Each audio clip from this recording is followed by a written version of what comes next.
जमीन में कराची सब से आज आपको अपडेट करेंगे। केले के रेट उमर भाई से पूछे हुए आज।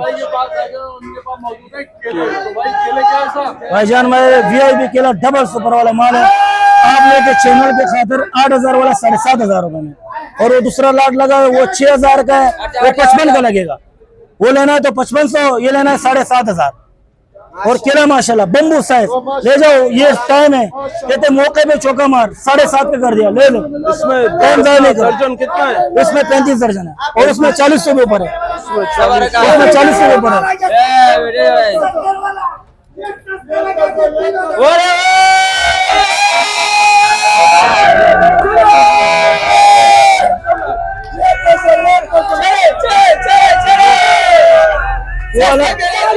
बस सबर खबर है, वो अलग क्वालिटी का माल है, अलग क्वालिटी का माल।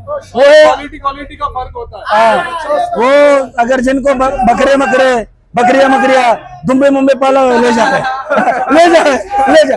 आज जो ना बकरों का खुराक ले जिन्हें बकरों का खुराक अपडेट करते हैं कराची फ्रूट खबर हमको बिल्कुल जो है ना एक मेला लगा हुआ है आज, क्राउड भी आज ने बकरों का खुराक लाया हुआ है।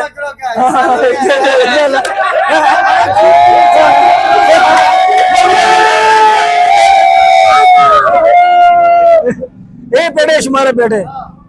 ठीक है भाई, आपको केले के रेट भी बता ये अपडेट कर दिए आज फ्रूट मंडी से उमर भाई ने। आज लाइक शेयर फॉलो कमेंट जो है जरूर करें। करे भाई, दबा के करे आजकल।